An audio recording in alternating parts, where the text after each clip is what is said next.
Buenas noches, amigos. Noche mágica, con mucha expectación por parte de tantos niños a lo largo y ancho del país.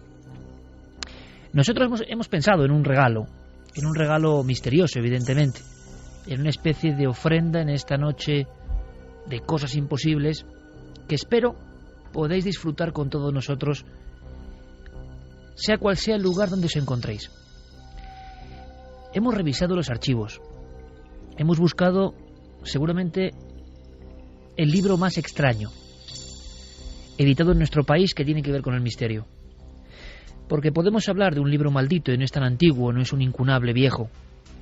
Podemos hablar de un libro que causó silencio, expectación e hizo que muchos se ruborizasen. Hemos desempolvado este ejemplar inencontrable para contar su historia y su intrahistoria. Porque todo lo que rodea este ejemplar que ahora está aquí sobre la mesa es un auténtico misterio. Un misterio digno de esta noche tan mágica. Empezamos, como no, con una fotografía. Y yo os pido, de verdad, muchísima atención a todos los detalles. Porque este expediente que vamos a desvelar para todos vosotros todavía sigue sin resolver. Todavía de alguna forma enfrenta a unos y a otros. E incluso dentro de los investigadores hemos detectado que no es un tema cómodo. No se habla de él con claridad. Sigue siendo un auténtico tabú. ¿Podemos decir esto? Sí, un tabú. La escena, la fotografía, como siempre. Imaginaos un despacho importantísimo, el más importante quizá a nivel del mundo editorial en castellano. Estamos hablando de la gran editorial Planeta. Estamos hablando de personas que han editado prácticamente de todo. Pero nunca nadie ha llegado con un encargo tan extraño. Quien se presenta en la oficina es una persona de amplísimo bagaje intelectual, de historia sufrida, un hombre que ha vivido la guerra civil, un hombre que ha escrito sobre los represaliados, un hombre que ya en los años 80, hablamos del año 1982, se ha convertido un poco en emisario y en figura importante del lado de la República. Pero ese hombre trae un mazo de folios, 253. Ese hombre trae la crónica de una historia que ha vivido en primera persona. Ese hombre trae quizá la obra más increíble que jamás ha llegado a ningún despacho en nuestro país. La segunda escena es los editores y el presidente de ese editorial, un hombre que sabe mucho de libros y que ha hecho su gran imperio en torno a los libros, que le miran absolutamente incrédulos. Y le repiten varias veces: ¿pero estás seguro de lo que cuentas? Él responde: yo lo he vivido. Se hace un silencio. Y le vuelven a decir: pero si publicamos esto que traes aquí, hundes tu carrera de tantos años, hundes tu prestigio de un plumazo, te sumerges en el abismo de los condenados. Y entonces, esa persona que ibais a conocer de alguna forma, ese caso que íbamos a abrir para todos vosotros como regalo, esa persona se pone en pie, da un manotazo en la mesa y dice: de acuerdo, pero lo que hay aquí dentro es mucho más importante. El mensaje de otros mundos tiene que ser contado de una vez por todas. En junio de 1982 se editaba un libro maldito en nuestro país.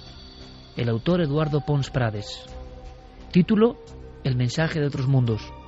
Una cara que parece femenina, azulada, que hoy nos recordaría un poco a las de Avatar, pero hace ya 30 años, se asoma como desde un umbral desconocido para decirnos algo. Y unas letras nos indican el contenido.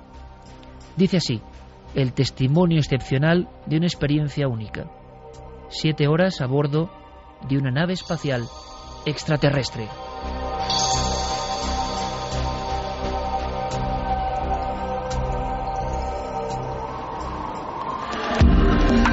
Nunca antes habías estado tan cerca de lo desconocido. Milenio 3. Gracias, amigos, porque sabemos del seguimiento. Entonces es muy importante que hoy demos luz y demos altavoz a un caso que por lo menos en España se convirtió en uno de los tabús de la ufología. ¿Por qué? Es muy importante que conozcáis también al personaje, porque no es normal, porque es un caso único, Ni se dio antes ni se ha dado después. Yo no sé qué es. Releyendo la obra de Pons Prades, Obra Maldita, yo creo que algo ocurrió muy gordo, muy especial. Vamos a intentar meternos todos en esta historia de auténtico suspense. Historia única, ya por eso merece mucho la pena. Toda la atención, todos los ojos puestos en un hombre y en una vivencia. Comenzamos con Noel Calero y Fermín Agustín ya preparados. ¡Vamos allá!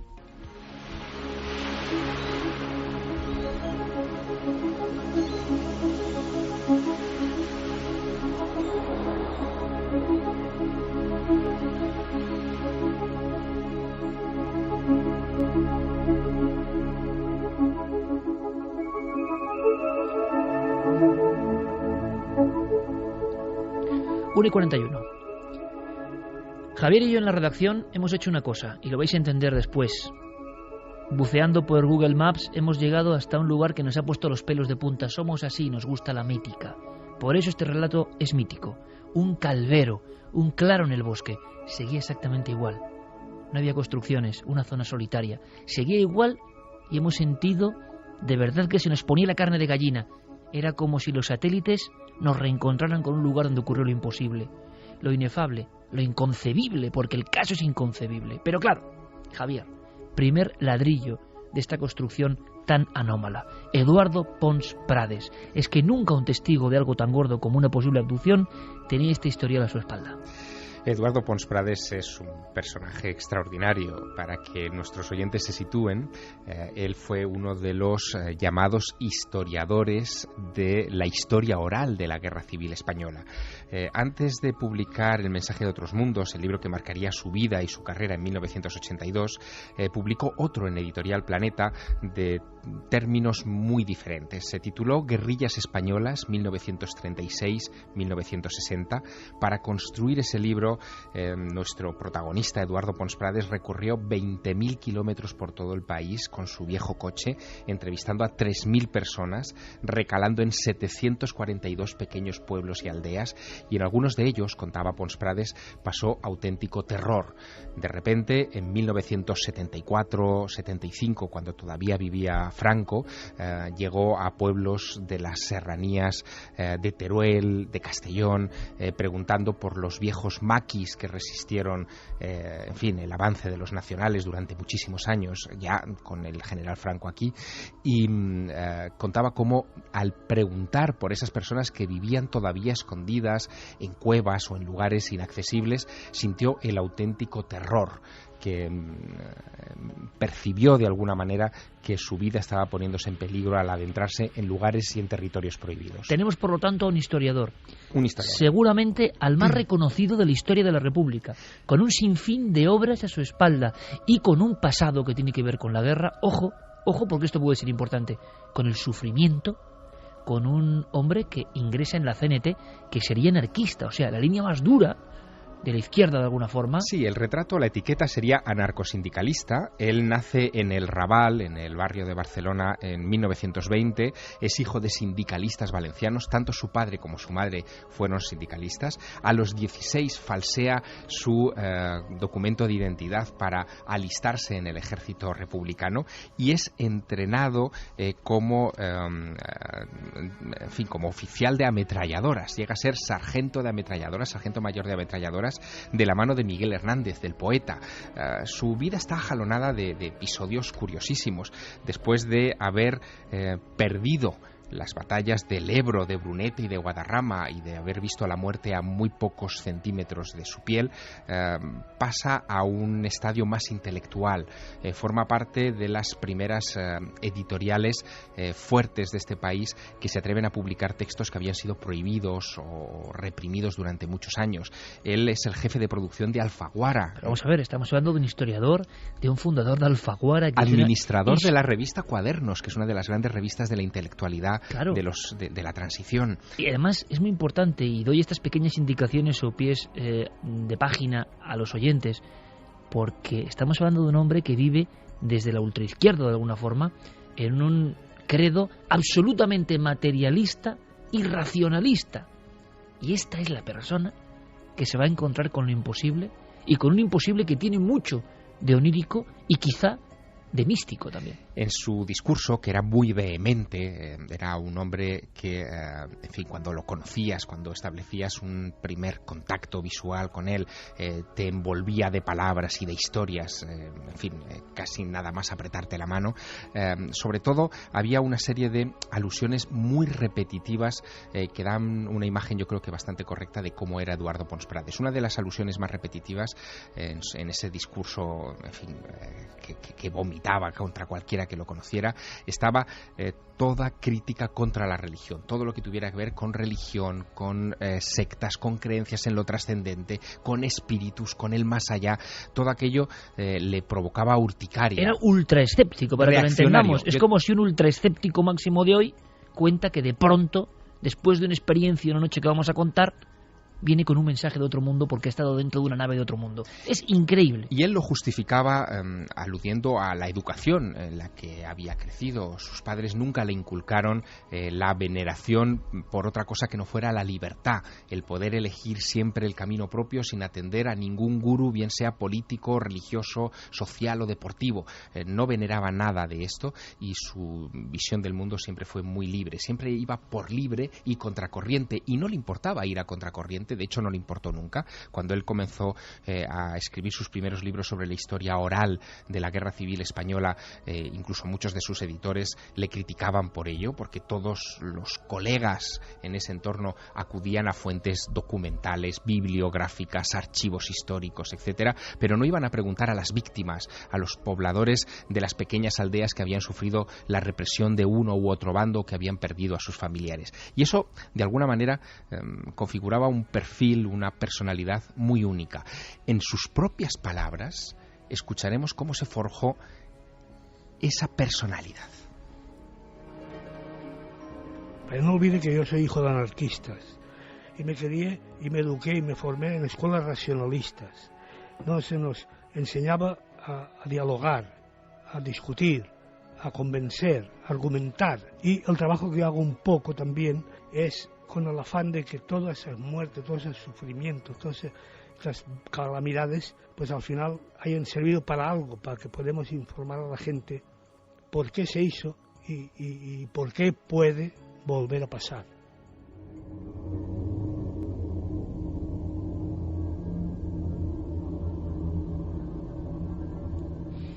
Pons Prades, su voz ya cerca de la muerte, su voz de veterano, lo habéis escuchado, de persona con más de 80 años, pero con tremenda lucidez. No se volvió ningún mesías, ni se volvió nadie que propagara mensajes extrambóticos. Le ocurrió algo, lo quiso dejar por escrito, y eso le acompañó de por vida. Y quizá hasta más allá de la muerte, quién sabe. Pons Prades era un hombre que estaba en las antípodas de cualquier tipo de creencia irracional. Vivencias en la guerra civil, escritor, historiador, y que se alinea con la más pura intelectualidad de este país, siempre de la margen izquierda, en este aspecto. Y de pronto él goza de ese revival lógico que viene con la transición, escribir aquellos libros de los represaliados republicanos que no se habían podido escribir, evidentemente, en los años 50 ni 60. Y ahí tenemos a un hijo del materialismo crítico y del materialismo como esencia de la vida. No hay ningún Dios, no hay ningún ser superior. Sin embargo, su actitud ante este caso es la de aquel que cae de rodillas ante una realidad que parece evidentemente infinita respecto a uno. ¿Qué le pasó a Pons Prades? No vamos a contar el caso en inicio, sino vamos a contar la repercusión de este libro, las 253 páginas, para después comprender lo que vivió en una carretera de Francia, en un lugar desolado, junto a ese calvero del monte que sigue igual. Una noche del 31 de agosto de 1981, parte hacia las 9 y se encuentra con lo imposible, con algo que cambiará su vida. Es más, Javier lo entrevistó hace más de 20 años. Nuestro compañero Pablo Villarrubia entrevistó a Pons Prades poco antes de su muerte. Estábamos viendo si podía venir a Cuarto Milenio y seguía firme en dos cosas. Vivió todo lo que contaba en el libro, estuvo 7 horas a bordo de una nave extraterrestre, tenía un mensaje para la humanidad y además, de alguna forma, después hubo silencio, tabú. Después se vio envuelto de una especie de necesidad casi de borrar de su memoria, como vamos a comprobar todo lo ocurrido.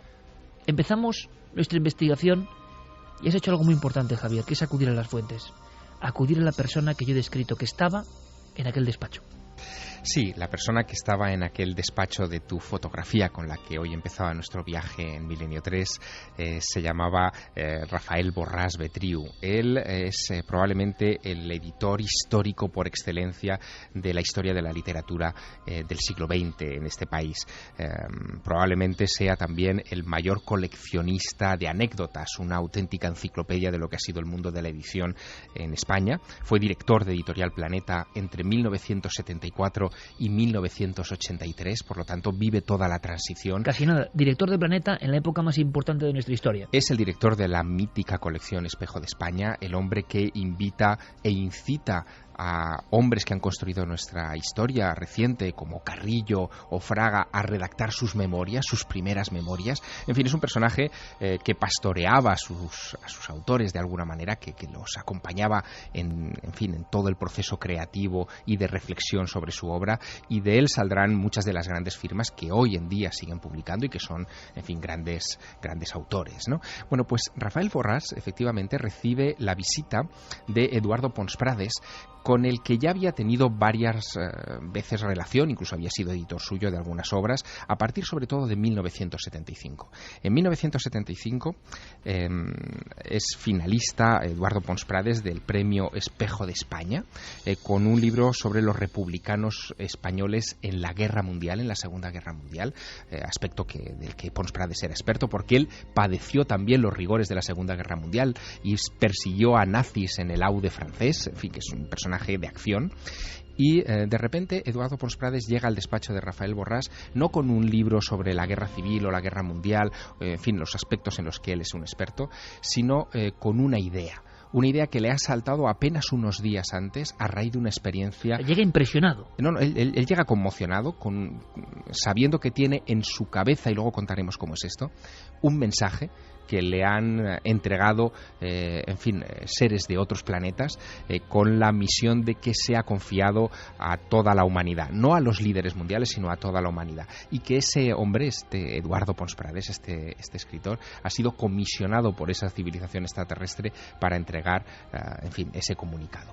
Aquello a Borràs le deja absolutamente perplejo. Él, que había editado y visto de todo en la transición española. Sin duda, pero lo que no se podía imaginar es que ese hombre, que bebe de las fuentes del racionalismo y del materialismo más absoluto, de repente esté contando historias que tienen que ver con extraterrestres, con vida en otros mundos, con un platillo volante que él ha tenido la oportunidad de visitar por dentro. En fin, no se esperaba eso, y para él es un shock. Bueno, Rafael Borràs, fíjate que han pasado muchos años de aquello, y estamos hablando del año 82. Rafael Borràs, que ya está retirado del mundo de la edición. Y que le agradecemos muchísimo el esfuerzo, pues es una persona ya veterana. Totalmente. Bueno, pues él recordaba perfectamente, además utilizo su mismo término, perfectamente aquel encuentro y aquel impacto con Pons Prades, y esta misma noche nos lo contaba así. Se presentó un día en la editorial y me dijo que había sido abducido en una nave. Como usted comprenderá, mi sorpresa fue grande. Me planteó la posibilidad de publicar un libro. Le pregunté cuál era el mensaje. Los extraterrestres le habían confiado, y me quedé tan patidifuso que no me atreví a montar el contrato. Lo llevé a ver a José Manuel Lara Hernández y le dije: mira, José Manuel, aquí está Eduardo Pons Prades, que ha sido abducido en una nave y que tiene un mensaje para la humanidad. Tú decidirás. Y para mi sorpresa, Lara Hernández dijo: pues muy bien, haz un contrato.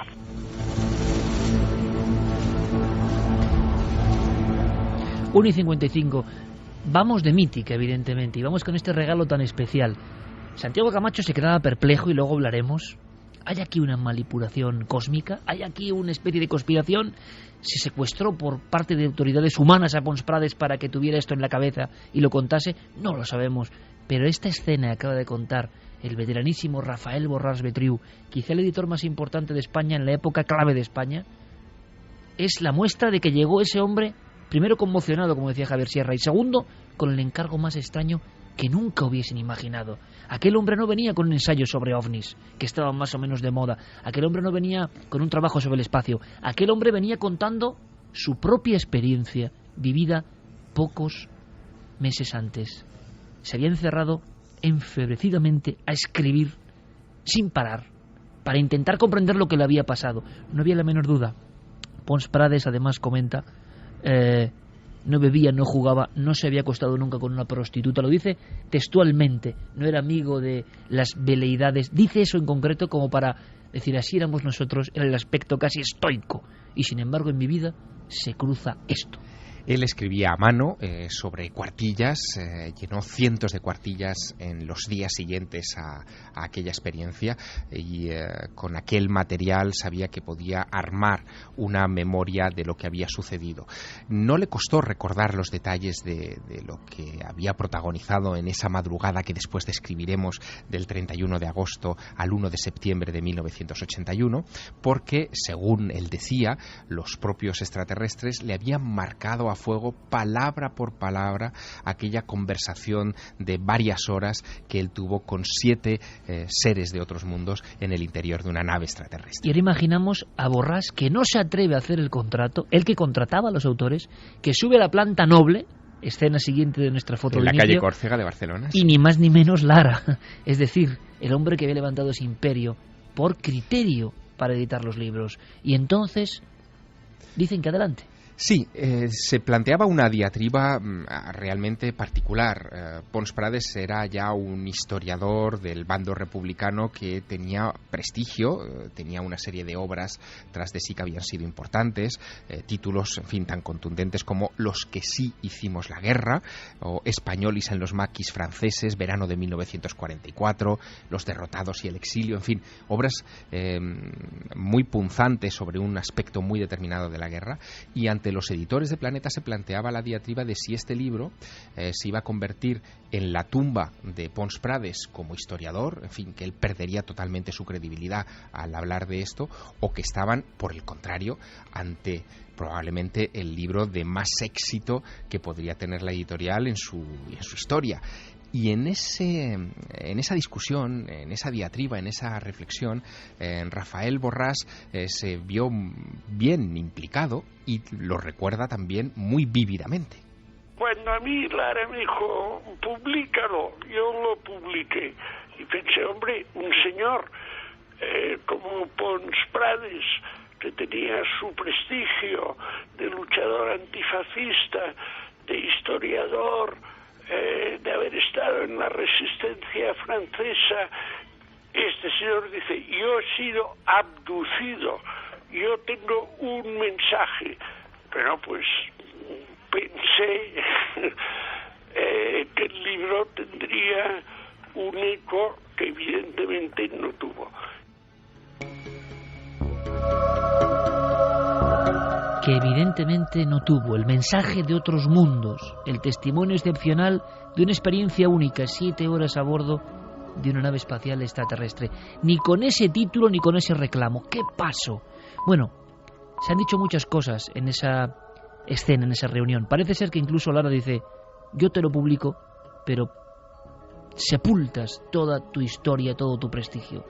Lo curioso, y sirva como dato para navegantes, es que Pons Prades, después de experiencia y después de este libro, siguió publicando libros, siguió publicando cosas, y su última obra en la esfera de los libros es un tocho documental de los republicanos en los campos de concentración de Alemania, poco antes de morir.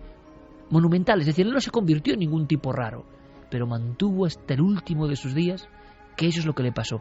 Pero eso parece que es un borrón, y ahora vamos a hablar de inmediato. Es más, Carmen, hemos buscado referencias, había una leyenda en torno a esto, y apenas hay un solo recuerdo del libro El mensaje de otros mundos, que por supuesto es una obra inencontrable. Yo quiero agradecer aquí públicamente a Javi Pérez Campos, que me consiguió el libro, porque yo había sido incapaz de conseguirlo en no sé cuántos años. Es un incunable que tenemos aquí y que realmente no se encuentra. Es decir, es como si todo el mundo que hubiese comprado ese libro, más o menos críptico, se lo hubiera guardado un muy buen recaudo. No hubo más ediciones y vamos a saber por qué, o vamos a intuir por qué. Y segundo, cuando muere Pons Prades hace apenas 5 años, en todas las necrológicas, el gran historiador de los republicanos, el gran historiador de la izquierda española de la Guerra Civil, nadie menciona un libro, uno solo, El mensaje de otros mundos. ¿Por qué tanto silencio? ¿Quién ha borrado, como si fuera el nombre de un faraón en la historia, este título? Hemos buscado, Carmen, ya ha habido algunas sorpresas. Sí, ha habido algunas sorpresas porque la verdad es que hay muy pocas referencias en lo que se guarda en las hemerotecas de los principales diarios españoles. La verdad es que se habla mucho de Pons Prades, pero todo sobre la guerra civil, sobre lo que vivió, algunos artículos suyos de opinión, muchos reportajes que hablan sobre la guerra, sobre sus libros. Pero sobre el mensaje de otros mundos, tan solo hay una referencia en el periódico de Cataluña, el 4 de julio de 1982, en la que al parecer en una entrevista que iba sobre otras cosas, aparece la experiencia que tuvo Pons Prades. Y fíjate, cuando empiezan a hablar de ello, el periodista le dice, bueno, pero ¿cómo es eso? Eduardo dice, te lo juro, estuve a bordo del platillo lo menos 7 horas. Se lo hago jurar a Eduardo Pons Prades. Sí, viejo libertario, racionalista, verdadero y circunspecto. Pues sí, estuvo 7 horas. Y después nada sobre nada, cero sobre cero. En el mismo periódico de Cataluña, el 12 de junio, casi un año después, en 1983, se hace referencia a que va a dar una conferencia, Eduardo Pons Prades, que se llama 7 horas a bordo de una nave extraterrestre. Esa es la referencia que hay. Pero no se dice nada de cuándo se ha publicado el libro, ni presentación, ni críticas, ni nada por el estilo. Nada. Muchos años después, en 1997, en ABC, en la edición de Sevilla, hay artículos de opinión. Uno de ellos es de Manuel Barrios.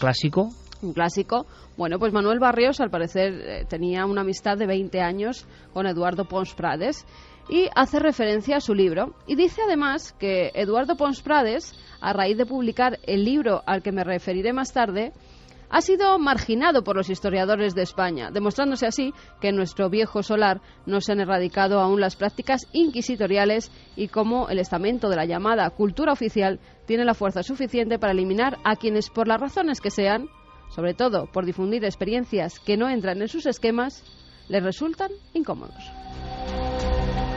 Pues Manuel Barrios, todo un maestro de la comunicación, hablando de que la Inquisición intelectual había matado a Pons Prades, año 97, por el pecado de escribir ese libro. Hay más, Javier. Hubo silencio ya no solo en los intelectuales, que eran una parte, en los audiencia. ¿Por qué uno piensa en este momento, antes de conocer la experiencia? Claro, un historiador escribe esto y tiene dos posibles mercados, entre comillas, dos impactos para la editorial. Nunca ha ocurrido y en ningún otro país del mundo. Primero, los que son seguidores de Pons Prades, y segundo, los que se van a acercar porque Pons Prades cuenta algo maravilloso. Si cabe un tercer grupo, los seguidores del fenómeno ovni extraterrestre y todo lo que conlleva.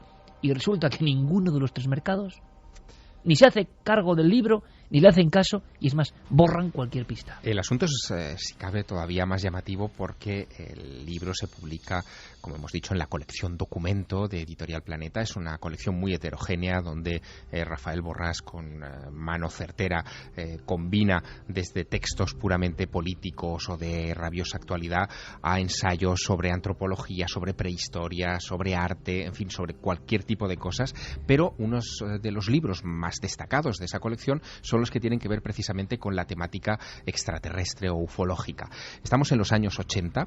En esos años, en esa colección, se publican obras de Andreas Faber-Kaiser, por ejemplo, de Antonio Rivera, por ejemplo, también Fernando Jiménez del Oso. En fin, es una obra que concita a todos los grandes, y por supuesto de JJ Benítez, de Juan José Benítez, que es donde él estrena en buena medida el mayor éxito editorial de su historia, que es Caballo de Troya, que saldrá de ese calor, ¿no?, de los libros que él publicaba en ese tiempo. Y llama la atención que un libro que está dentro precisamente de esa línea, en fin, no tenga ni siquiera reseñas en las revistas especializadas que en ese momento eran muy, digamos, populares, ¿no? Y abundantes en críticas de libros. Porque había un gran mercado. Sí, 1982 es el último año de publicación de Mundo Desconocido, por ejemplo, que es la revista que dirige Andreas Faber-Kaiser. Es el año en el que se está publicando Karma 7, que es la revista decana de estos temas desde el año 72 en España, pero que tampoco le presta atención a este personaje. Y también hay una publicación que se llama Contactos Extraterrestres, especializada. Que le va al pelo, o sea, hablar de esta historia. El gran historiador resulta que es un abducido y un contactado, o sea, era para dedicar un número entero, ¿no? Exactamente, y el director de esa revista, que después tendrá una larga trayectoria en la prensa española especializada, es Enrique de Vicente, y Enrique de Vicente, como buen amigo nuestro, ha sido una de las primeras personas a las que hemos llamado para recordar si el libro tuvo o no el eco que merecía, y esto es lo que nos contaba. Si repasáis las revistas de ufología de la época, no vais a encontrar entrevistas con Pons Prades. En aquel momento yo dirigía la revista Contactos Extraterrestres y la verdad es que no nos molestamos en entrevistarle. Nadie investigó el caso. Estamos pensando aquí todos, amigos, y espero que vosotros también. Y tenemos las vías de contacto, melino3con número@cadenaser.com, y en Twitter y en Facebook y en Google Plus, Nave del Misterio. Como siempre, Guillermo, con toda vuestra opinión. Si alguien sabe algo de por qué este tabú, o ha estado en el lugar, o tiene algún dato, quién sabe, es la noche para comentarlo. Estamos regalando un libro, es nuestro regalo extraño, ¿verdad?, esta noche de Reyes. Regalaros el alma de un libro inencontrable y un libro extrañísimo, y quizá por eso verdadero, quién sabe, o en parte verdadero, que destila algo muy especial. La historia que lo rodea, ya lo veis, llena de enigmas.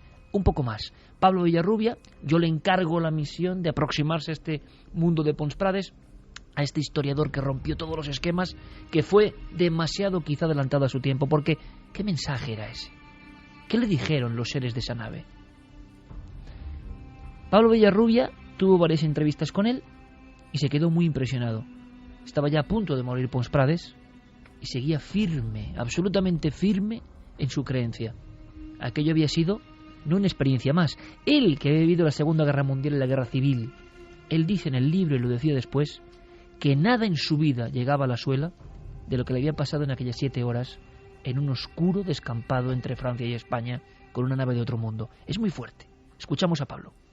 Lo curioso es que después de publicar una primera edición, no se publicó una segunda, aunque lo quisiera Pons Prades. Parece que hubo algún tipo de presión contra él.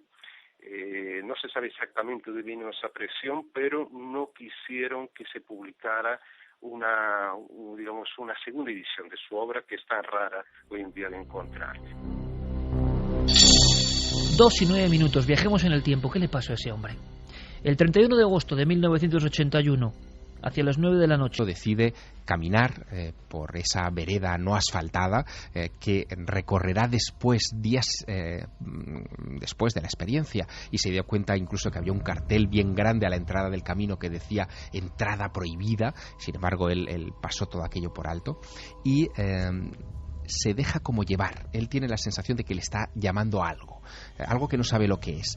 De repente observa cómo detrás de los árboles surge una luz que es tornasolada, que parece un pequeño arco iris que emite todo tipo de brillos a través de la vegetación, y decide internarse camino hacia la luz sin sentir miedo. Él lo atribuye en ese momento, porque en su libro están todas esas reflexiones íntimas, él lo atribuye a su educación libertaria.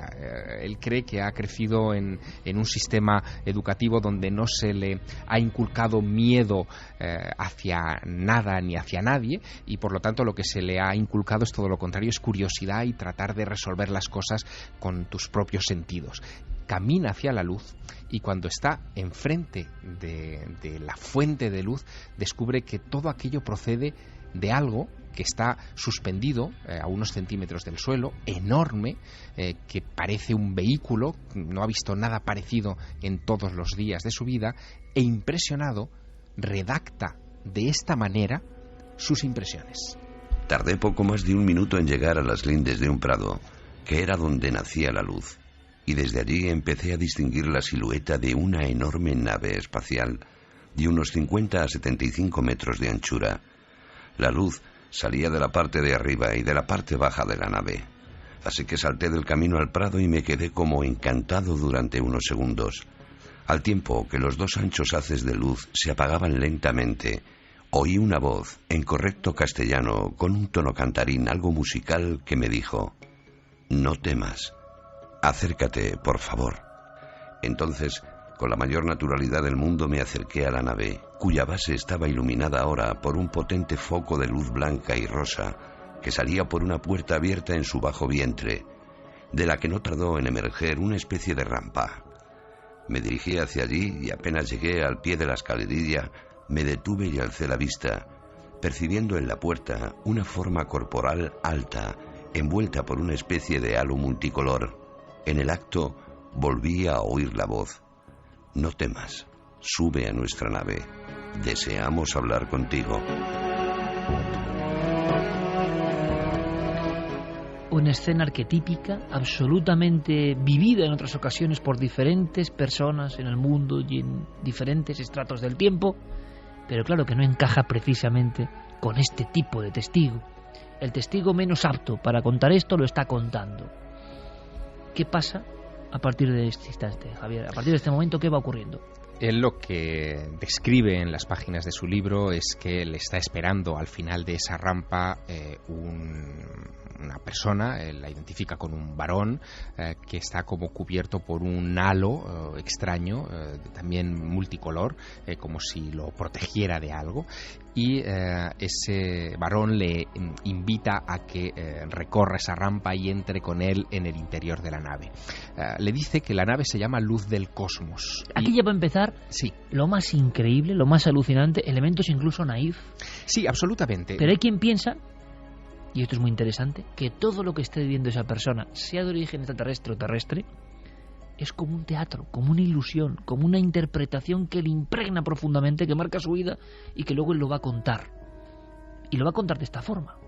Sí, él lo cuenta, en fin, de una manera muy curiosa, porque entremezcla sus impresiones con sus propias creencias, con su propio credo, en fin, de anarcosindicalista. Hay muchas cosas que le dicen los extraterrestres que coinciden con su ideario y de hecho le sirven en las páginas del Mensaje de Otros Mundos para reforzar algunas de las doctrinas que él quiere transmitir a sus lectores.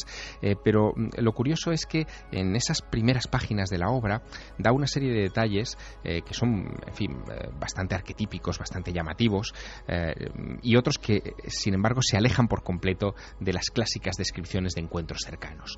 Lo primero que llama la atención son los nombres que ese guía que le ha salido a recibir le da a las cosas, ¿no? Le suben a la nave. Le suben a la nave. Él en ese momento recibe la información de que esa nave tiene este nombre propio tan poético de Luz del Cosmos. Le introducen en una gran sala que él describe como de unos 7 u 8 metros de profundidad, con una gran pantalla al fondo llena de luces de colores y con una especie de consola delante parecida a los controles de la radio, en fin, que él conocía por ser frecuente en los medios de comunicación. Y luego hay alguna cosa muy curiosa, Javier, en lo que describe, en una mezcla rarísima, porque hay algunas cosas que yo he leído que se parecen a los modernos iPad de alguna forma, una especie de pantallas que surgen o que manejan casi táctilmente, bueno, que sorprenden al año 81. Sí, lo que también llama inmediatamente la atención es que ese hombre que le ha salido a recibir no está solo en el interior del vehículo. Hay dentro otros 3 hombres más, es decir, serían 4 hombres y 3 mujeres que inmediatamente se arremolinan en torno a él y le empiezan a preguntar cosas y a intercambiar con él impresiones. Lo primero que le recalcan es que ha sido elegido para ser el depositario de un mensaje y le piden que elija si quiere recibir ese mensaje o no.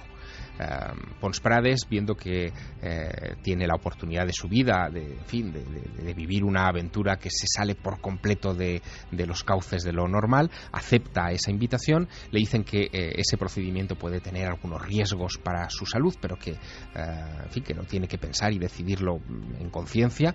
Él se reafirma en esa postura y le colocan entonces, eso es lo que dice Pons Prades, una especie de casco con una visera delante de los ojos, a través del cual empezarán a proyectarle una secuencia de imágenes y de informaciones de lo más peculiar.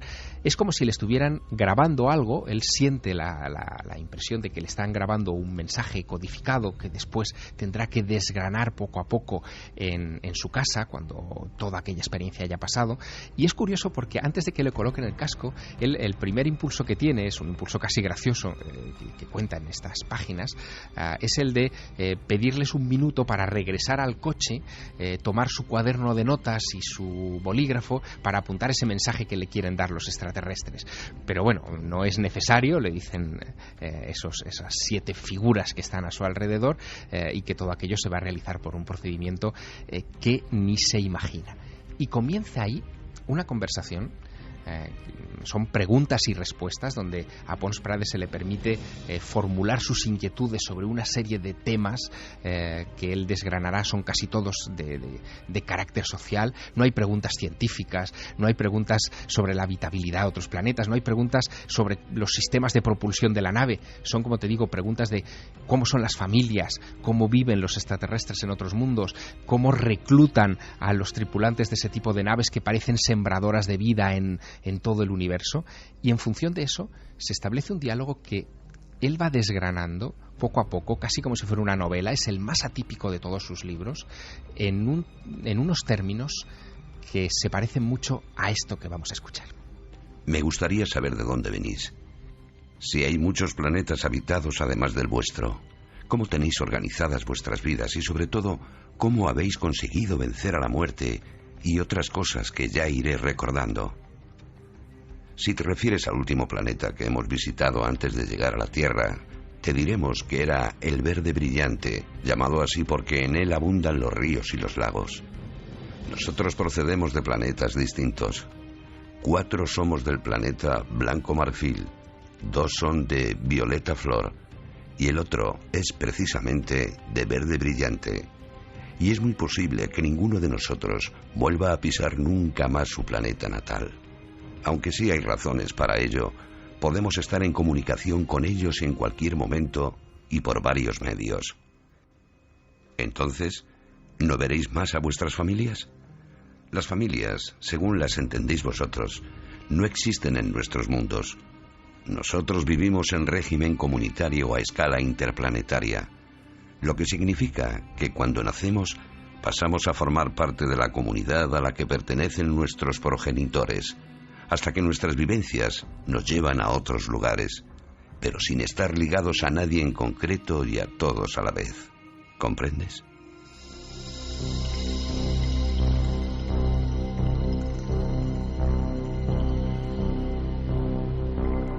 Ahora muchísimos amigos en España y en el mundo estarán diciendo, ¿pero qué es esto? ¿El historiador de la República vivió esto de verdad? ¿Lo contó como una novela? No. De novela nada.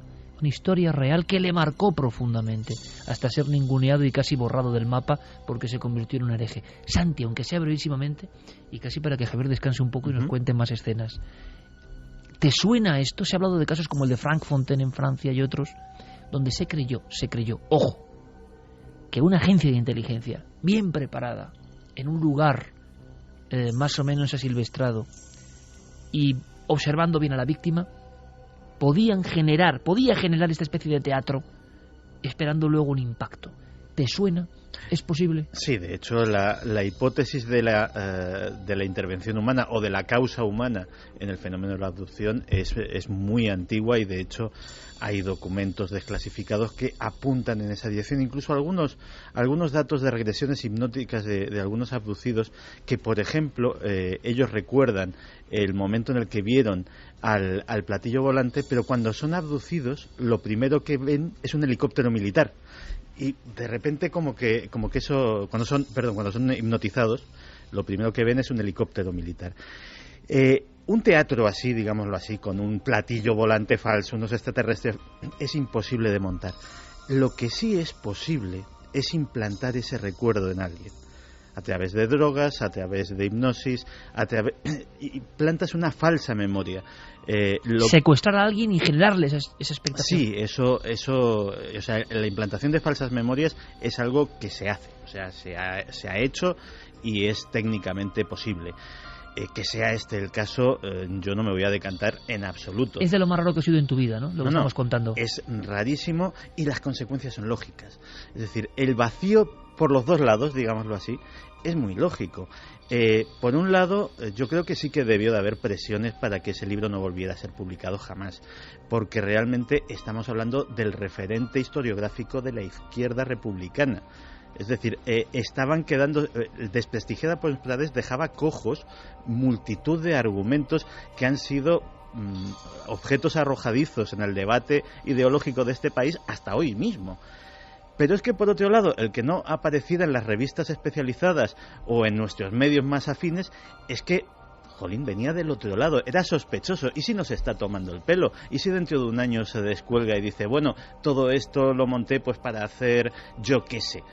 Entonces podía haber ese recelo y se quedó Pons Prades entre dos fuegos. Se quedó en tierra de nadie. La jugada, amigos, es muy rara.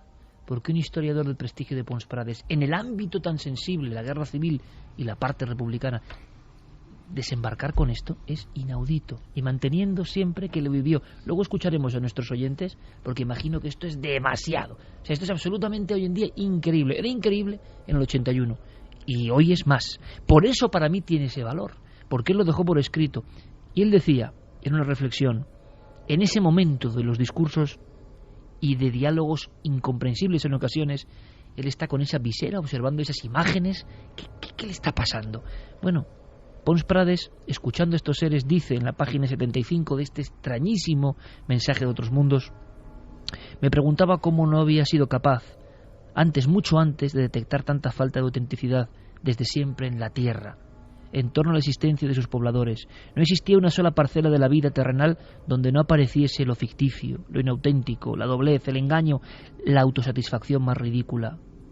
En fin, que nos iba a ser muy difícil reconquistar señas de identidad que el ser humano de la Tierra debe haber perdido hace ya muchísimo tiempo. Es como si el viejo historiador se da cuenta en ese diálogo con quien sea de la deriva casi apocalíptica del ser humano, porque hay un poco de todo eso. El mensaje que vienen a contarle estos quienes sean no difiere mucho de otros mensajes de otras personas no tan importantes como Pons Prades, que es el camino inexorable hacia la destrucción. Lo lógico sería pensar que Pons Prades inventó esta historia como metáfora. De alguna manera era una forma de decirnos a los humanos que íbamos por mal camino, que nuestra civilización estaba siendo profundamente insolidaria o que está siendo profundamente insolidaria y que camina hacia una catástrofe. Y que para subrayar esas palabras y que llegara a más gente, que fuera escuchada, y más en ese ambiente de los años 80, donde todo el tema vinculado con la búsqueda de inteligencias extraterrestres atrapaba la atención de miles de personas, mucho más probablemente que los que se interesaban por la mera historia bélica de nuestro país, se acercaran a ese libro y recibieran el mensaje más allá de la forma. Pero hay muchos detalles en esta historia que lo descartan, sobre todo el hecho de que Pons Prades en los años siguientes siguiera manteniendo a capa y espada que esa era la experiencia más importante de su vida. Supongo que tuvo que enfrentarse a la incredulidad de sus personas más allegadas desde el minuto uno, ¿no? Por ejemplo, su mujer es historiadora, o era historiadora, Antonina Rodrigo, granadina, probablemente es la biógrafa por excelencia de María Pineda y de otros personajes importantes de la historia. Y que su marido le contase esto después de un viaje en el que ella se había quedado en Prats de Molló, en ese hotel que tú describías al principio, y había dejado a su compañero irse solo, pues debió de ser, en fin, un tanto desconcertante, ¿no? Sin embargo, fíjate, Pons Prades consigue algo que a mí me parece meritorio y que desconozco cuál fue el cauce, y es el hecho de que le prologase la obra a Antonio Rivera. Antonio Rivera era la referencia, digamos, de la ufología tradicional, de la historia de la ufología en este país. Él escribió en 1966 un libro titulado El gran enigma de los platillos volantes, que era un poco la Biblia de este misterio. Y Antonio, que nunca había accedido a prologar libros de esta naturaleza, mucho menos de contactados, de gente que decía que había hablado con extraterrestres, etcétera, accede a prologar este. accede a prologarlo poco después de publicar un texto suyo que se titula Secuestrados por extraterrestres, donde habla de abducciones, de personas... Es un fenómeno nuevo, realmente. Exacto, de personas que dice que han sido secuestradas y llevadas al interior de los ovnis en contra de su voluntad. Donde explica Rivera que el prototipo de abducido es una persona joven, de capacidad intelectual, pero fundamentalmente joven, como si les interesaran a esos alienígenas especímenes fuertes. Pons Prades, cuando tiene esta experiencia, acaba de cumplir 61 años. No es un jovencito, ni muchísimo menos. Luego se sale de ese cauce. Y además el mensaje que él recibe, y ahora entraremos en el mensaje, el que da título al libro, es un mensaje más vinculado a grupos como la Fraternidad Cósmica de Eugenio Siragusa u otros grandes contactados de aquellos años, que no a los abducidos que han sido llevados contra su voluntad al interior de un ovni. Pero hay algo más increíble en todo esto, sí es increíble. Este ultrarracionalista y materialista resulta que habla de estos seres, bueno, como lo más maravilloso, lo más increíble, lo más supremo, lo más alucinante. Es más, luego contaremos alguna frase. En un momento dado, él se siente muy triste porque le gustaría haberse marchado con ellos para siempre. Y cuenta que no hay sensaciones, no ha conocido sensaciones. Y ojo, Pons Prades, después de este texto, tiene ni más ni menos que 25 años de publicaciones absolutamente científicas, asépticas y historiográficas sobre la República. O sea, sigue publicando, no se vuelve loco, sigue publicando y sigue contando sus cosas, aunque el vacío que le han hecho con este libro es como si lo hubiesen quitado de su bibliografía.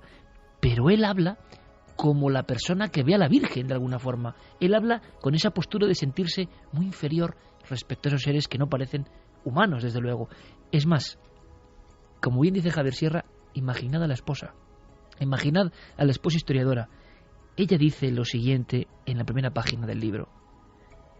A ti, dice Adolfo Pons Prades, te habían ocurrido siempre cosas extraordinarias, pero esta sin duda es la más fantástica de todas. Aunque sea brevísimamente, Javier, antes de ir al mensaje, lo que le dan, el legado, ¿qué es lo que más le impresiona a Pons Prades de todo lo que ve ahí dentro? Si pudiéramos hacerlo casi en esquema. Bueno, él le hace muchas preguntas a estos 7 tripulantes de la nave Luz del Cosmos, y una de las cosas por las que le pregunta es precisamente por esos abducidos de los que hablábamos hace un minuto, ¿no?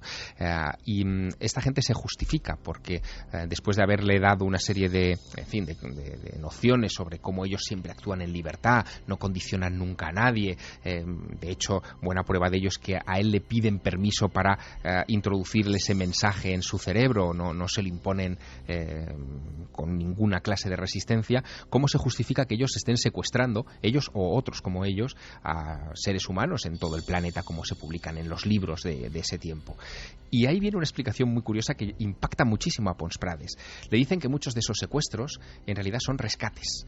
En momentos determinados hay personas o grupos de personas que están en riesgo de muerte por lo que fuere, y que ellos intervienen, los sacan de allí, los colocan en otro sitio para salvarles de una agresión o de una muerte cercana. Y cuenta Pons Prades en ese libro que estos extraterrestres le dicen que algunos de esos casos él los conoce bien, que hay un incidente en la guerra civil en la frontera también con Francia, de un grupo de soldados franquistas que están a punto por azar de encontrarse con unos fugitivos republicanos, un grupo de familias que no tenían armamento ni nada con lo que poder defenderse, y que en ese instante ellos intervienen y secuestran a ese grupo de familias y se los llevan a su planeta y los tienen en hibernación. Eso le impacta mucho.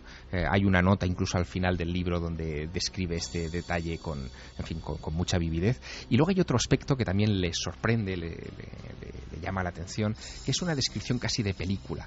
En esas imágenes que le proyectan hay una en la que bajo un claro de luna ve varias naves saliendo del fondo del mar. Él intuye que es el Mediterráneo, pero no sabe dónde exactamente. Una escena tremenda. Y esos visitantes le dicen que se trata de una playa de Almería, donde él puede ver inmediatamente a un grupo de extraterrestres que tiene una morfología humana, pero hay cosas que las distinguen de los humanos: el tipo de ojos, el tipo de rostro alargado, de mentón prominente, de extremidades algo más alargadas, que salen con mochilas a la espalda del interior de la costa almeriense, acompañados de familias y de seres humanos que le dan abrazos y les despiden mientras ellos... Como si les conociesen. Exacto, como si les conociesen. Ellos se embarcan en esas naves y desaparecen perdidos en las estrellas.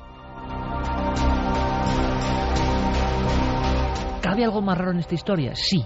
Y me vas a permitir, Javier, para concluir y que nos cuentes el mensaje y que cada uno lo interprete y escucharemos los mensajes vuestros de nuestra audiencia. ¿Hay una cosa más rara? Sí. Es el único caso que conocemos en el mundo, y lo vamos a colocar antes, Javier, si te parece, antes del mensaje, en el cual, regresando a su ciudad natal, viviendo toda esta cosa increíble de 7 horas de información dentro de esa nave, Pons hace. Está tan impresionado que se marcha el psiquiatra y se levanta acta de su estado mental, de lo que cuenta el psiquiatra y de un análisis pormenorizado por parte del psiquiatra para evidenciar que no está loco, que no ha consumido ningún tipo de estupefaciente. O sea, es un hombre tan racional que lo primero que hace es: no me van a creer, voy directamente al psiquiatra.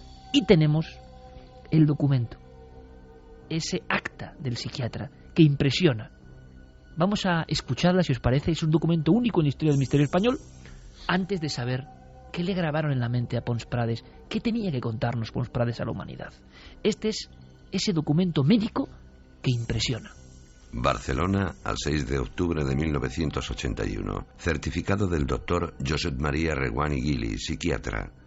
Declaro que el día 1 de septiembre de 1981, a las 4 de la tarde, me fue solicitada consulta por el señor Eduardo Pons Prades, anunciándome que el tema en cuestión era de suma importancia.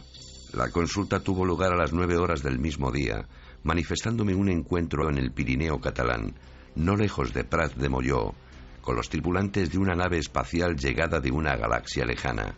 Me refirió también los contenidos de las conversaciones que sostuvo con algunos de los citados tripulantes, quienes le confiaron la transmisión de un mensaje para los habitantes de la Tierra.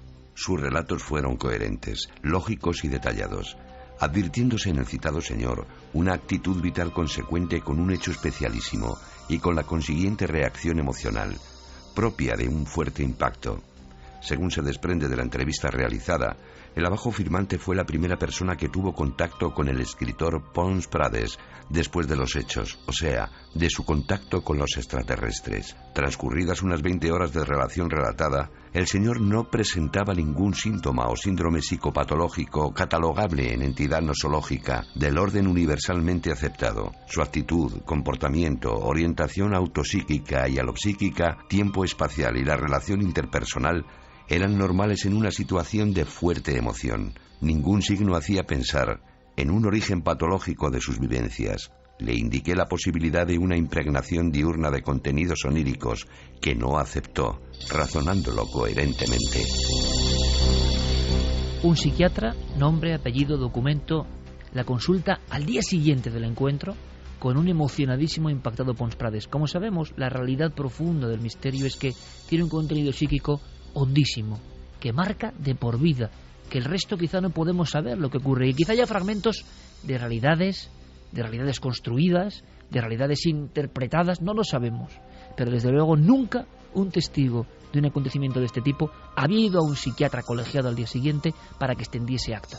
La acabáis de escuchar. ¿Qué nos queda de esta historia, de este regalo de Reyes tan especial de Milenio 3? El mensaje. ¿Cuál es el mensaje, Javier?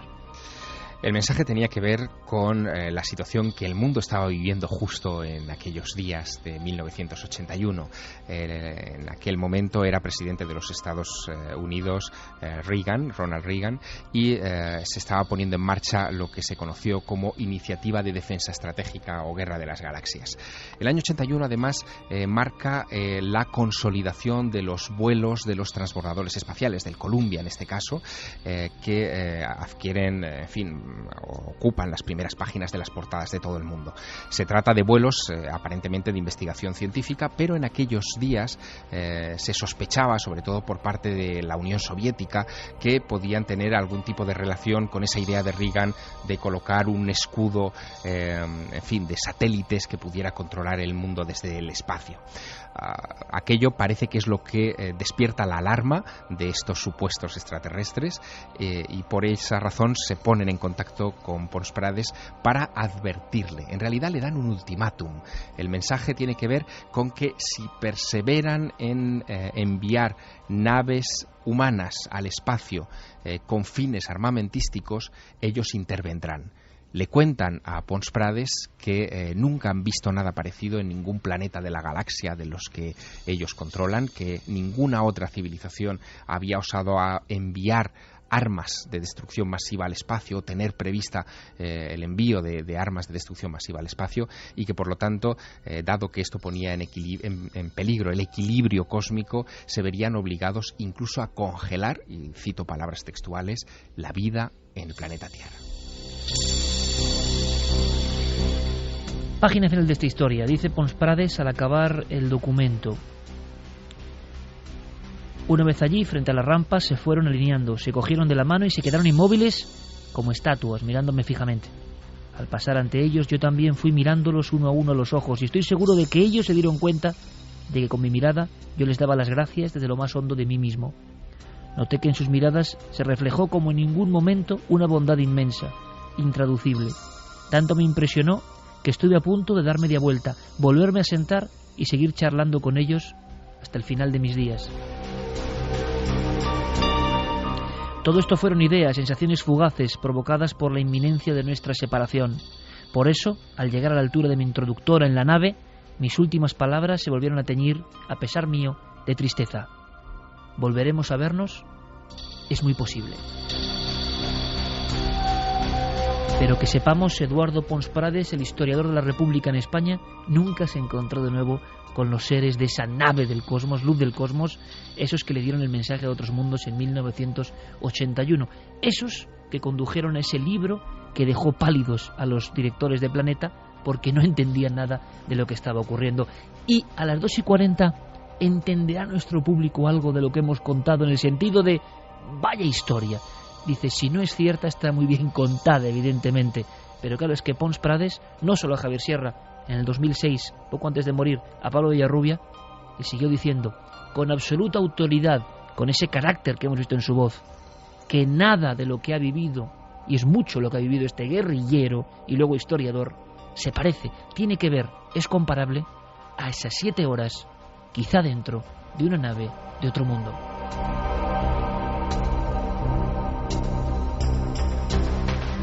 Pues mira, en referencia a eso, Ángel nos comentaba que hace unos meses pudo por fin hacerse con esta joya de libro, después de andar tras él muchos años. Y lo que son las cosas, se lo compró a un librero que fue amigo personal de Pons Prades. Me comentó que esas Eduardo cosas que pasan, ¿no? No hablaba mucho del tema, pero que siempre le dijo que todo lo que le pasó fue real. Siempre guardaré este libro con mucho cariño. Muchas gracias por este magnífico regalo de Reyes que nos habéis dado. Eso es la música de Omnis y se me ponen los pelos de punta de emoción. Gracias y feliz año. Pablo Ébola nos dice: a mí los extraterrestres me dicen eso de no temas, sube a nuestra nave que deseamos hablar contigo y me falta tiempo para correr. Sí, yo estoy con él, ¿eh?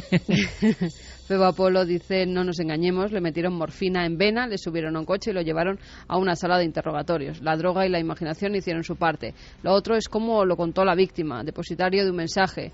Igual vas a decir lo que yo te diga. Eso es lo que le digo. Bueno, pero es muy interesante, es una visión hiperracionalista sobre lo que le ha pasado a un racionalista. Curioso que el propio racionalista no reflexionara ni contemplara esa posibilidad. Porque el convencimiento era total, ¿eh? Sí, esa es la parte que más choca de esta historia, porque a mí me cuesta creerlo. Es decir, sí, a todos nos cuesta creerlo, evidentemente. Es un caso que me cuesta creer. Se sale en muchos aspectos de los parámetros tradicionales, y ese apunte que da el psiquiatra al final de su informe, ¿no será que usted lo ha soñado despierto? En fin, es algo que sigue planeando como la gran duda en torno a este caso. Nos dice también Rafa Campos, si existen los extraterrestres, ¿no creéis que hace tiempo que están entre nosotros y que tienen algún tipo de pacto con los que de verdad gobiernan el mundo en la sombra? Manuel Rodríguez, quizá el mensaje que le dieron no gustaba a algunas personas influyentes o seres extraterrestres de otro bando en la lucha que se cree que se está llevando a cabo para controlar a la humanidad, ya sea para guiarla o destruirla. Alberto, de la CNT, anarcosindicalista, periodista y además con el valor de contar su encuentro con lo imposible, lo tuvo todo para que los poderes del sistema lo releguen al olvido. Menos mal que hay siempre otra gente que habla de ello y le da vida. Eso sois vosotros y nosotros al otro lado. Desde luego, gracias, otro abrazo para ti. Feliz año. Eduardo Pons Prades me parece un tipo valiente. Eso desde luego, y que vive de sus cosas. Sabe muy bien que Lara y los editores de Planeta le están aconsejando. Te vas a cavar tu propia tumba. Y uno no es tonto, ¿eh? Uno enseguida reacciona. Te vas a cavar tu propia tumba. Y él dice, repito y vuelvo a la primera escena, da un manotazo y dice, pero lo que me han contado, lo que hay aquí es mucho más importante que todo eso. A lo que voy es al profundo convencimiento de un hecho que parece que traumatiza, otras ¿no? Personas también que tienen que ver con el misterio. Antonio Rivera, por ejemplo, publicando Ni caballos ni troyanos, también se equivocó y se lo dijeron y aún así quiso publicarlo. Con lo cual hay gente que se le mete en la cabeza que tiene que publicar algo y al final se salen con la suya, a pesar de que pueden perder toda credibilidad, como ha pasado en muchas ocasiones. Sí, pero ninguna con esta singularidad, ¿no? Porque, bueno, también es verdad que en algunos casos por disputas podía haber autores que quedaban mal con otros y demás, pero eran disputas terrenales. En este caso, lo que contaba Pons Prades era para marcarlo de por vida como una persona, ya sabemos lo que es esto, hay que poner en su lugar, de nulo crédito, para siempre. Y que Pons Prades, cuando tiene esta experiencia, también está trabajando en el Diario de Barcelona en esa época, es decir, él ejerce el periodismo activo en una redacción. El llegar a una redacción como la de cualquier periódico, con una historia así y defenderla contra capa y espada delante de sus compañeros de trabajo, también tuvo que ser una situación bastante dura. También tendríamos que conocer la situación, ¿no?, de Pons Prades, la situación económica, la situación a nivel de libros, si vendía mucho, si no vendía mucho. No sé si eso se puede saber a través de la editorial Planeta de algo, para ver por qué. Además, en una época en la que estaban en pleno auge. Con los la ovnis, duda de repente si intentó hacer algo. Exactamente. Pues es una de las opciones a nivel de ser todos detectives de esta historia, ¿no? Yo me he preguntado eso mismo además también. Y dices, bueno, fue un salto mortal a decir, bueno, me la juego. Parece muy raro que él, con el mal resultado del libro o la nula difusión del libro, es esa página que no se entiende muy bien, que nadie le hace ni caso a una bomba de relojería como esta. Es más, Javi, yo creo que hemos sondeado y sin duda creo que es uno de los libros más caros, más buscados, los poquísimos ejemplares que hay, ¿no? Tiene algo este libro en su interior que no sabemos qué es, ¿no? Es muy complicado de encontrar, efectivamente. Es un libro que, por las características que tiene, siendo un libro de 1980, un libro que aparentemente no cuenta nada demasiado extraño, y siendo una tirada sí que es cierto que es muy complicada, ¿no?, porque es solo una primera edición, pero con las características que tiene se ha llegado a vender por 100 euros y más de 100 euros en algunos portales y sitios de internet donde se venden libros de segunda mano. Que son libros de Planeta fáciles de encontrar, la mayoría, menos este, ¿no? Parece que el silencio envolvió incluso un poco la vida posterior de este libro. A mí lo que me llama la atención también de este caso es que no estamos hablando de un Quijote harto de leer novelas de caballerías, ¿no? Parece que Pons Prades hasta la fecha del encuentro no había leído nada de ovnis, no conocía apenas historias, libros de ese mundo, y es a partir del encuentro cuando empieza a absorber todo lo que cae en sus manos para de alguna forma intentar dar respuesta a lo que él ha vivido. Hay que dar esa duda, ¿no? Yo creo que muy práctica y muy interesante, que era como, ¿no?, trabajador en los medios de comunicación, él tenía que estar al tanto de lo que estaba pasando en cuestión de ovnis. Era muy escéptico, por lo que parece. Sí, era muy escéptico, pero algo tenía que haber leído. Si trabajaba en un medio de comunicación, eran noticias que casi se daban a diario, con lo cual es muy extraño que no leyera absolutamente nada de esa literatura que en la época estaba en pleno auge. Lo que pasa es que dentro del periódico incluso era una literatura muy política, ¿no? Una prensa de la época. Pero como periodista te tiene que interesar todo, ¿no? Situémoslo no de todas maneras también en el plano meramente temporal, ¿no? Esto sucede en septiembre, digamos, finales de agosto, primeros de septiembre de 1981, y en junio del 82, es decir, menos de un año después, el libro ya está en las librerías. Pons Prades escribe un libro también con sus memorias, yo creo que un poco precipitadas, es decir, sí que hay una serie de conversaciones que se detallan. Es un libro como vomitado, pero también, exactamente, ¿no? O sea, como aturullado, como si estuviera escrito en escritura automática. Absolutamente, y además le añade una serie de elementos como como muy a borbotones, ¿no? Son noticias que coge de aquí y de Nada allá, pensado. recortes de prensa, chistes incluso, hay viñetas sacadas de los periódicos de aquel tiempo, portadas de cómics, en fin, es un batiburrillo extraño con el que él trata de digerir lo que le ha pasado. Es más, hay una bibliografía al final del libro con una serie de referencias a clásicos del fenómeno ovni, y se ve que el hombre los ha leído, probablemente no los ha digerido, y todo eso lo ha ido encajando de alguna manera en su experiencia. Yo no sé lo que pudo haber pasado, si él tuvo un vislumbre extraño, si quizá la clave está en esa frase que tú has leído antes de su esposa, que dice, oye, a ti te pasan cosas insólitas, pero como esta ninguna. ¿Qué significa que le pasaban cosas insólitas? Es decir, tenía una predisposición a lo extraño alrededor de su vida, magnificó esto. Lo raro es que luego No lo a mí sabemos. me extraña, hay que ver, yo tengo en mi casa el libro de Pons Prades, el último libro. Es un libro impresionante, el libro de los españoles en los campos de concentración, ¿eh? Un libro de pura historia, con centenares de páginas y anexos y notas. Es decir, un tipo que con 80 y pico años hace esa literatura es un tipo que está perfectamente mentalmente. Es decir, fue una treta de alguna manera, como aquí vislumbrábamos. Bueno, pues para subirse al carro de algo, desde luego, si es así, salió muy mal, porque el resultado fue nefasto. Últimas opiniones.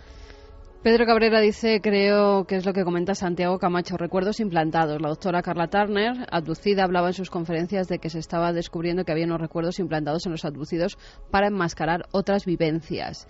Álvaro dice, pues es casi más preocupante que lo haya podido hacer el ser humano, siempre maquinando acciones extrañas. Cancela Freire, suena un poco rara la historia por el hecho de que el mensaje que le dan está muy acorde con sus propias ideas. También. Marian Hernando, ¿por qué no le entrevistarían ni siquiera las revistas especializadas en el tema OVNI? Qué cosa más extraña. A mí me José extraña también Ramón- eso, porque lo noticiable es eso, ¿no? Que una persona tan alejada cuenta esta historia.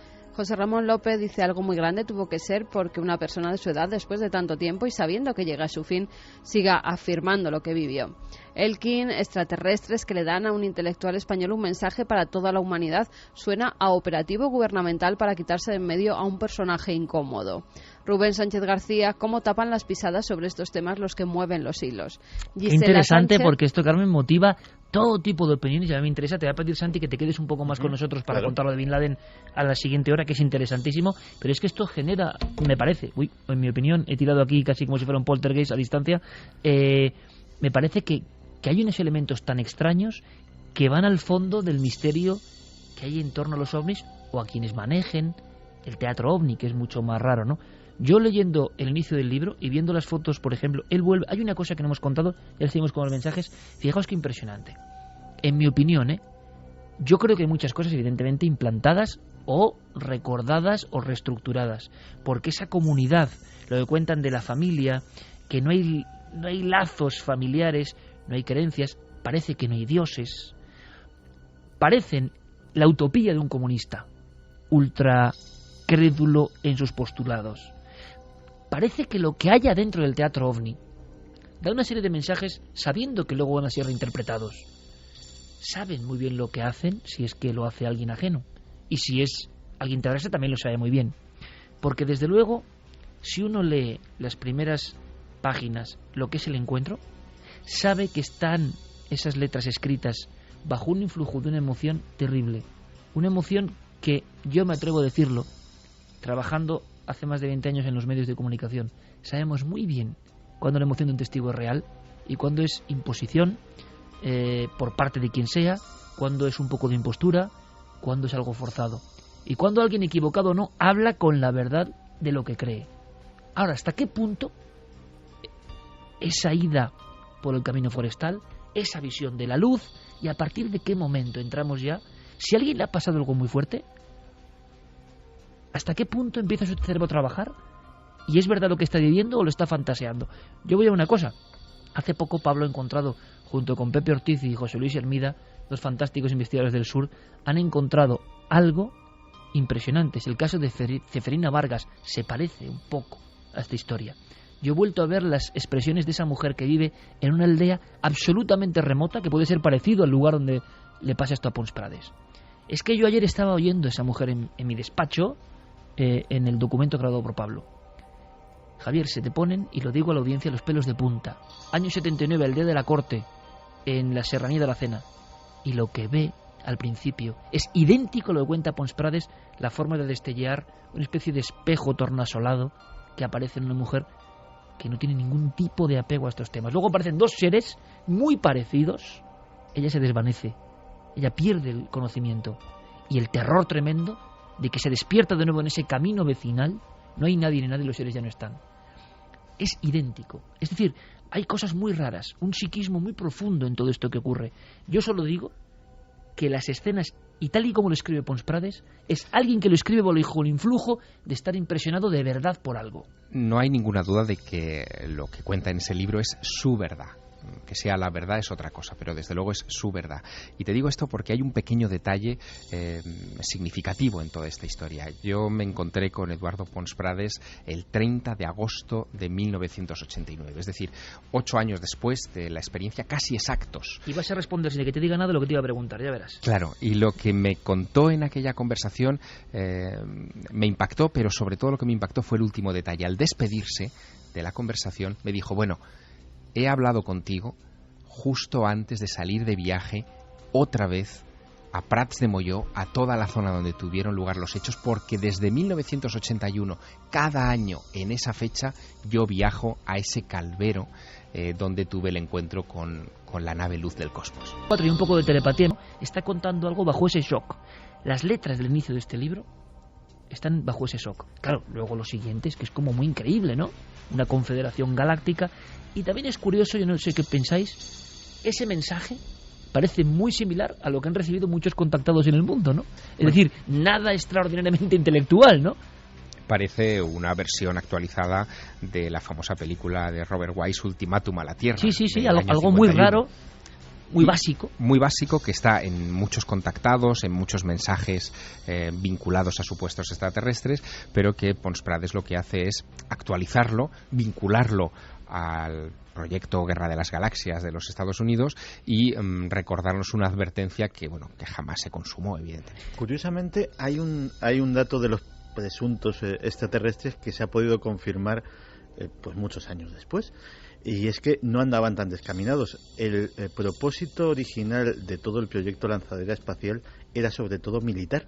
Sí, señor. Hasta el punto de que la bodega de carga, que es lo que más destaca en las lanzaderas espaciales, se diseñó para que tuviera las medidas exactas para que cupiese prácticamente con milímetros de diferencia un satélite espía de los estándares de los Estados Unidos de la época.